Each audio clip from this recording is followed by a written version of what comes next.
Herkese merhabalar, kanalıma ve mutfağıma hoş geldiniz. Bugün sizlere yiyen herkesin hayran kaldığı, kıvamı, ölçüsü tam yerinde olan meşhur Kıbrıs tatlısı tarifiyle geldim. Özellikle şerbetli tatlı sevenlerin mutlaka denemesini tavsiye ettiğim bir tatlı tarifidir. O zaman sizleri daha fazla bekletmeden hemen tarifimin yapım aşamalarına geçiyorum. Tatlının öncelikle şerbetini hazırlamakla başlıyorum. Uygun bir tencereye 1,5 su bardağı kadar toz şekeri ve 2 su bardağı kadar da suyu ilave ettikten sonra şeker eriyene kadar bu şekilde karıştırıyorum. Ocağımın altını orta ateşe ayarladım. Şeker tamamen eridikten sonra içerisine yarım limonun suyunu sıkıyorum gördüğünüz gibi.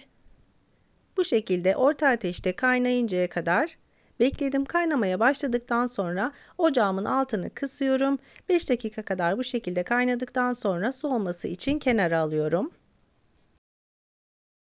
Şerbet soğurken hemen kekimin harcını hazırlamaya geçiyorum. 3 tane oda sıcaklığında bekletmiş olduğum yumurtanın içerisine 1 su bardağı kadar toz şekeri ilave ettikten sonra mikserin en yüksek devrinde yumurtalar köpük köpük olana kadar çırpıyorum. Tarif için kullandığınız malzemelerin mutlaka oda sıcaklığında olmasına dikkat edin. Yumurta ve şeker iyice köpürdükten sonra artık diğer malzemeleri eklemeye geçiyorum. Yarım su bardağı kadar sıvı yağını ekliyorum. 1 su bardağı galeta unu, 1 su bardağı hindistan cevizi, 1 çay bardağı kadar da dövülmüş cevizimi ilave ettim ve daha sonra bir pakette kabartma tozunu ilave ettikten sonra tekrardan çırpıcı yardımıyla eklemiş olduğum malzemeleri şöyle bir karıştırıyorum.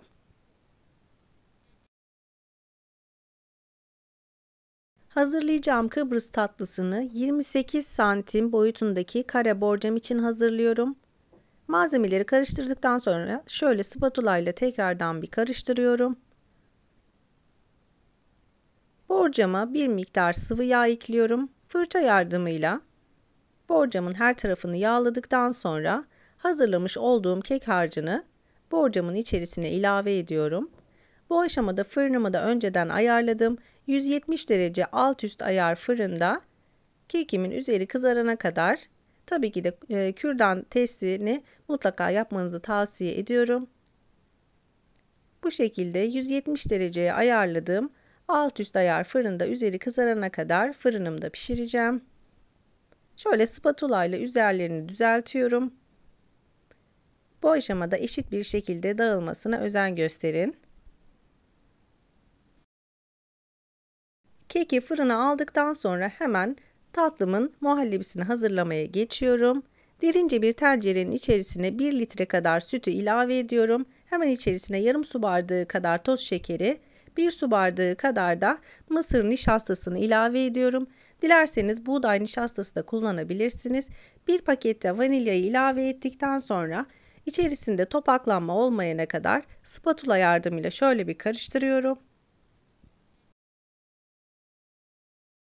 Daha sonra tenceremi ocağa alıyorum. Sürekli karıştırarak, karıştırmayı lütfen ihmal etmeyin. Hemen dibi tutabilir. Orta ateşte kıvam alana kadar bu şekilde karıştırmaya devam ediyorum. Muhallebi kıvamını aldıktan sonra ocağımın altını tamamen kısıyorum ve bir 4-5 dakika kadar tekrardan bu şekilde karıştırmaya devam ediyorum.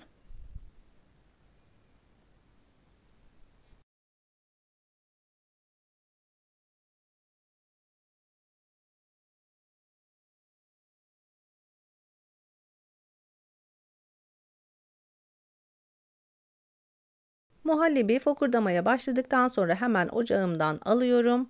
Sıcak bir halde üzerine bir paket krem şanti tozunu ilave ediyorum. Tekrardan bir çırpıcı yardımıyla tüm malzemeleri bu şekilde birbirine karıştırıyorum. Tarifimi buraya kadar izleyen siz değerli takipçilerimden her zaman olduğu gibi yoruma kalp olur, emoji olur veya tarifim hakkında herhangi bir fikriniz varsa bunu benimle yorumlar kısmına yazarak paylaşabilirsiniz. Ayrıca tarifim için kullandığım malzemeleri videomun altındaki açıklamalar kısmına ölçüleri ve miktarları ile birlikte ekleyeceğim. Oradan bakarak da tarifimi güvenle deneyebilirsiniz. Fırından aldığım sıcak kekin üzerine hemen soğumuş olan şerbetimi gördüğünüz gibi üzerine gezdiriyorum. Bu aşamada mutlaka kekinizin sıcak, şerbetinizin de soğuk olması gerekiyor. Şerbet hemen çekecektir zaten kendini. Daha sonra muhallebiyi de gördüğünüz gibi kekimin üzerine döküyorum.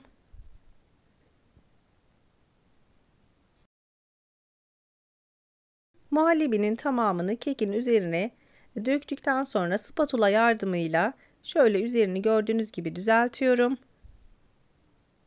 Üzerinin tamamen dümdüz olmasına özen gösterin.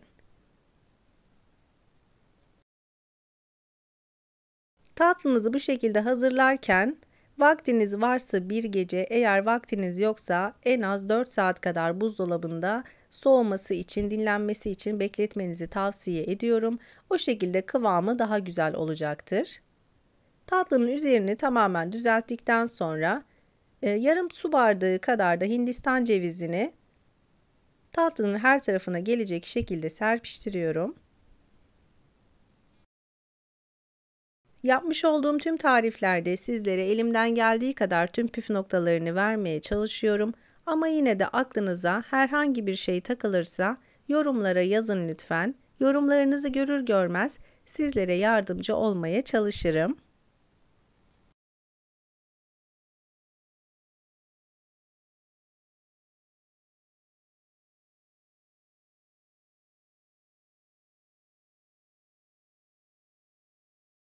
Hindistan cevizini de serptikten sonra artık dinlenmesi için buzdolabına kaldırıyorum. En az 4 saat kadar buzdolabınızda bekletmenizi tavsiye ederim. Soğumuş olan tatlımı buzdolabından aldım ve bir bıçak yardımıyla dilimlere ayırıyorum. Yapılış itibariyle oldukça kolay ve gerçekten çok lezzetli olan, çayınızın, kahvenizin yanına yakışacağını düşündüğüm gerçekten şahane bir tatlı tarifi. Eminim sizler de bu tatlıyı denedikten sonra çok memnun kalacaksınız. Sizler evinizdeki kişi sayısına göre borcamın büyüklüğünü ona göre ayarlayarak da ölçüleri de 2 katına çıkararak da aynı şekilde hazırlayabilirsiniz. Gerçekten garantili ve tam tutan ölçülü bir tariftir. Tarifimi gönül rahatlığıyla deneyebilirsiniz. Tatlınızın üzerine dilediğiniz gibi süsleyebilirsiniz. Benim elimde kiraz vardı. Kirazlarla bu şekilde tatlımın üzerini süslüyorum. Çayınızın, kahvenizin yanına hazırlayabileceğiniz çok lezzetli ve inanılmaz derecede kolay olan bir tatlı tarifi hazırladım bugün sizlere. Umarım sizler de tarifimi dener ve beğenirsiniz. Tarifimi buraya kadar izlediyseniz ve beğendiyseniz mutlaka beğen butonuna basmayı, kanalıma hala abone olmadıysanız kanalıma şu an ücretsiz bir şekilde abone olabilirsiniz. Hemen yanındaki bildirim zilini açarak da yeni yapmış olduğum tariflerden anında haberdar olursunuz. Tatlım artık servise hazır. Sizlerin de gördüğü gibi kıvamı gerçekten tam yerinde. Şahane bir Kıbrıs tatlısı tarifi. Her zaman yaptığım bir tarif değil. Gönül rahatlığıyla tarifimi deneyebilirsiniz. Tarifimi şimdiden yapıp deneyecek olanlara afiyet olsun, kolay gelsin. Sizler tarifimin güzelliğini izlerken ben de sizlere veda edeyim. Bir tarifimin daha sonuna geldik. Videomu izlediğiniz için çok teşekkür ederim. Bir sonraki tarifimde görüşmek üzere. Hoşça kalın, sağlıkla kalın.